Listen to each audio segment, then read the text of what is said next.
फरीदाबाद का धौज गांव इन दिनों लगातार सुर्खियों में है क्योंकि अल्फला यूनिवर्सिटी के अंदर लगातार आतंकियों का मिलना जारी है और जांच एजेंसियां लगातार अल्फला यूनिवर्सिटी के अंदर अपनी जांच कर रही हैं। लेकिन इसी बीच गांव के ही रहने वाले पूर्व जज अब्दुल माजिद हमारे साथ हैं। एक बार उनसे जान लेते हैं कि आखिरकार वो पूरे इस घटनाक्रम को किस तरीके से देखते हैं। जज साहब, किस तरीके से देखते हो इस पूरे घटनाक्रम को जिस तरीके से ये सामने आ रहा है? ये तो जी एक दुर्भाग्यपूर्ण घटनाक्रम है जिसकी सपनों में भी नहीं सोचा था कि हमारे गांव का नाम जो एक नेशनल सीन पे था, लिम्का बुक ऑफ रिकॉर्ड में हमारे परिवार का दर्ज हुआ नाम, उस पे जब परिवार का हो रहा है तो हम निवासी तो धौज गांव के हैं, तो हमारे गांव का नाम हो रहा है कि हम धौज गांव के रहने वाले हैं। तो जहाँ एक नेशनल सीन पे इस ऊंचाइयों को छुआ एजुकेशन के क्षेत्र में, और जब ये एक यूनिवर्सिटी यहाँ आई तो हमने अच्छी उम्मीद लगाई कि चलो एक इदारा आ रहा है, रोज़गार बढ़ेगा, बच्चे निकलेंगे, पढ़ाई का माहौल होगा। लेकिन ये कभी नहीं सोचा कि यहाँ टेरर मॉड्यूल चलेगा। एक आतंकी गतिविधियाँ अगर किसी इदारे में चलती हैं उसमें धौज गांव का या उसके निवासियों का कोई लेना देना नहीं है, कोई उसमें इन्वॉल्वमेंट किसी की नहीं है। अगर वो है, डायरेक्ट हो या इनडायरेक्ट हो, तो वो तो उसका मैनेजमेंट है। जो उसके मालिक हैं उनको देखना चाहिए कि आप जिन बच्चों को एडमिट कर रहे हैं, जिन लेक्चरारों को यहाँ अपॉइंटमेंट दे रहे हैं, उनका प्रॉपर पुलिस वेरिफिकेशन कराइए और उस प्रॉपर पुलिस वेरिफिकेशन पे अगर वो खरे उतरते हैं तो उनको अपॉइंटमेंट दीजिए। एक टेरर गतिविधि के लिए थोड़ी यहाँ पे इदारा बनाया गया था। और इसका जो होना चाहिए, एक लोकल पुलिस, हमारे धौज गांव में ही थाना है, धौज गांव के एसएचओ को इन गतिविधियों के नॉलेज होनी चाहिए कि यहाँ क्या एक्टिविटी चल रही हैं। अगर लोकल एसएचओ, लोकल पुलिस और वहाँ का मैनेजमेंट सचेत होता तो इतनी बड़ी गतिविधियां यहाँ नहीं चल सकती थी, क्यों गांव का तो कोई आदमी इन्वॉल्व नहीं। अब वो डॉक्टर है, पेशे से डॉक्टर है, एमडी है और लेक्चरर है, तो उसके माथे पे तो पट्टी बांध के वो निकल नहीं रहा कि मैं टेररिस्ट हूँ। उस पे सभी को यकीन करेगा, कोई उससे अपना इलाज कराएगा तो उसको फ़ोन भी करेगा, कोई उससे मेडिसिन भी पूछेगा तो भी फ़ोन करेगा, वो किसी से अपना रिचार्ज भी कराएगा तो किसी मोबाइल की दुकान पे भी जाएगा। अब उनको तो ये पता नहीं है कि टेररिस्ट है, क्योंकि ना यकीन होता है कि इतना पढ़ा लिखा बच्चा जो एमबीबीएस करे, फिर एमडी करे, फिर लेक्चरशिप करे और फिर इस तरह की गतिविधियों में इन्वॉल्व होगा। तो हमारे धौज गांव का तो मैं आपके माध्यम से रिक्वेस्ट भी करना चाहूँगा कि हमारे धौज गांव को इसमें ना घसीटा जाए। धौज गांव जैसे पहले पवित्र था वो आज भी पवित्र है, ना इसमें कोई ऐसी गतिविधियां कभी से हुई। ये भाईचारे का गांव है, सहनशील लोग यहाँ रहते हैं, संजीदगी से अपना काम से काम रखते हैं। ये अनफॉर्चुनेट हुआ, दुर्भाग्यपूर्ण है हमारे पूरे एरिया के लिए कि इस तरह की गतिविधि नहीं होनी चाहिए थी। बिल्कुल, निरक्षक परिवार था आपका। मम्मी पापा कुछ पढ़े लिखे नहीं थे, लेकिन इसके बावजूद भी परिवार में आपके 3-3, 4-4 अधिकारी हैं, बड़ी पोस्टों पर हैं, और लिम्का बुक में भी फरीदाबाद गांव का नाम आप लोगों के परिवार की वजह से दर्ज हुआ है। इसके बावजूद भी इस तरीके की गतिविधियां गांव में सुनने को मिल रही हैं, तो क्या रिएक्शन है आप लोगों का? बस क्या था कि पहले हमारे बड़े भाई सरपंच थे, उसके बाद हमारी मदर सरपंच रही, उसके बाद हमारे बड़े भाई की जो बेटा है उनकी वाइफ सरपंच रही। तो उस रिस्पॉन्सिबिलिटी को देखते हुए जब भी हम कभी गांव में आते थे तो हम इन गतिविधियों पे, इस तरह की बातों पे नज़र रखते थे कि गांव में कोई नशाखोरी तो नहीं चल रही है, गांव में कोई शराब का तो कोई धंधा नहीं चल रहा है, गांव में कोई ऐसी इलीगल एक्टिविटीज़ तो नहीं चल रही हैं। और जब भी कभी छोटी मोटी बात हमारी नोटिस में आती तो हम अपने लेवल पर ऐसे बच्चों को समझाते कि भाई इस तरह की गतिविधियों में इन्वॉल्वमेंट नहीं होना।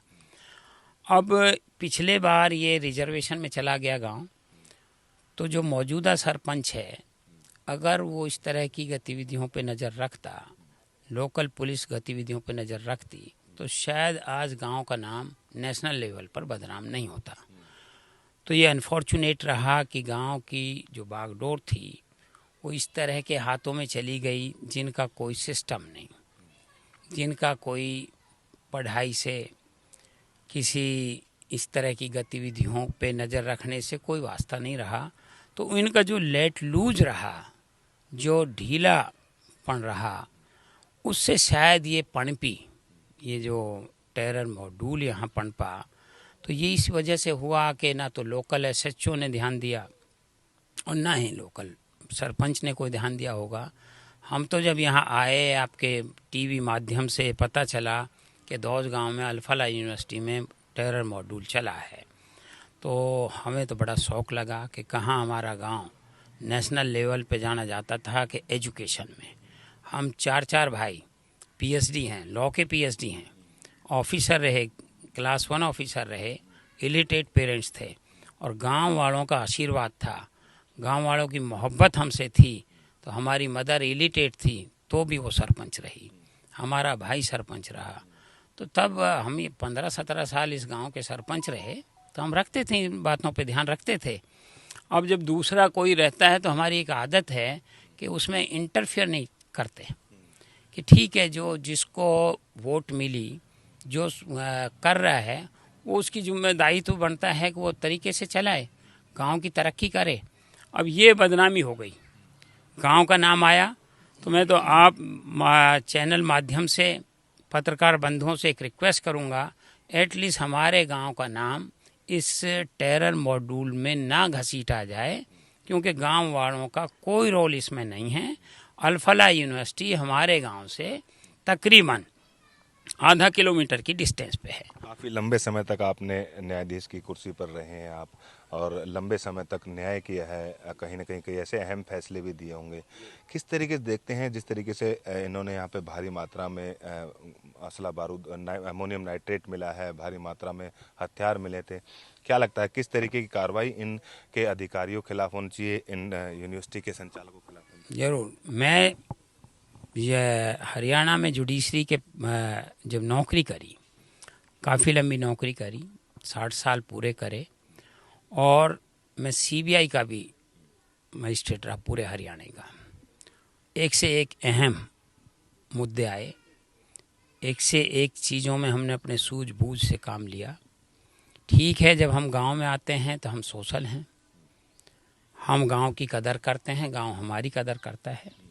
लेकिन जब हम अपनी कुर्सियों पे थे, अपनी ड्यूटियों पे थे, तो हमने वो जुडिशरी को अपने एक दायित्व के साथ निभाया। इस तरह का जो एक्टिविटीज़ होती हैं, ये हमारी देश की एकता को, अखंडता को खतरा है, और इन पे सख्त कार्रवाई होनी चाहिए। हम इसके पक्षधर नहीं हैं। अगर किसी इदारे में टेरर मॉड्यूल चल रहा है, वो हमारे देश के लिए खतरा है, नहीं होना चाहिए। अगर इसमें गलत फंडिंग भी है, एक्शन होना चाहिए। अगर इसमें लैंड ग्रैबिंग है, एक्शन होना चाहिए। और इस तरह की गतिविधियां, एक यूनिवर्सिटी का मालिक, उसको पता नहीं कि यहाँ टेरर गतिविधियां चल रही हैं, तो क्यों प्रॉपर वेरिफिकेशन नहीं कराई, क्यों प्रॉपर गहराई में नहीं गए, क्यों यहाँ लूज रखा एडमिनिस्ट्रेशन को कि उनको डे और नाइट में कुछ तो गतिविधियां सामने आ जाती हैं, दाएं से, बाएं से, स्टूडेंट से, टीचर से। इसका मतलब उनकी साइलेंसी आज हमारे गांव को नेशनल लेवल पर बदनामी की तरफ लेके गई। तो मैं तो कहता हूं कि अगर इसमें कोई इन्वॉल्वमेंट उनका है, डायरेक्ट या इनडायरेक्ट, तो एक्शन बनता है। और जो भी आदमी देश की एकता और अखंडता को कोई नुकसान पहुंचाता है, उसके खिलाफ एक्शन बनता है। बिल्कुल, कहीं ना कहीं जो भी आदमी देश की एकता और अखंडता को जो है वो कहीं ना कहीं नुकसान पहुंचाता है, उसके खिलाफ सख्त कार्रवाई होनी चाहिए, ये कहना है पूर्व सीजीएम अब्दुल माजिद का। इन्होंने साफ किया है कि जिस तरीके से इन्वॉल्वमेंट और नेग्लिजेंसी जो है वो यूनिवर्सिटी की मिली है, तो उससे साफ जाहिर है कि उस यूनिवर्सिटी के खिलाफ सख्त कार्रवाई भी होनी चाहिए, और जिसको लेकर के अब तमाम जांच एजेंसियां, तमाम जो विभाग हैं, वो इस यूनिवर्सिटी पर अपनी पैनी नज़र बनाए हुए हैं, और इसके खिलाफ लगातार जांच के बावजूद एक के बाद एक नई जांच जो है वो खोलते जा रहे हैं। तो आने वाले समय में संभावना है कि इस यूनिवर्सिटी के बड़े आला अधिकारियों के खिलाफ भी एक बड़ी गिरफ्तारी और बड़ी जांच जो है वो देखने को मिल सकती है। फरीदाबाद से वीडियो जर्नलिस्ट शमशेर कुमार के साथ अनिल राठी।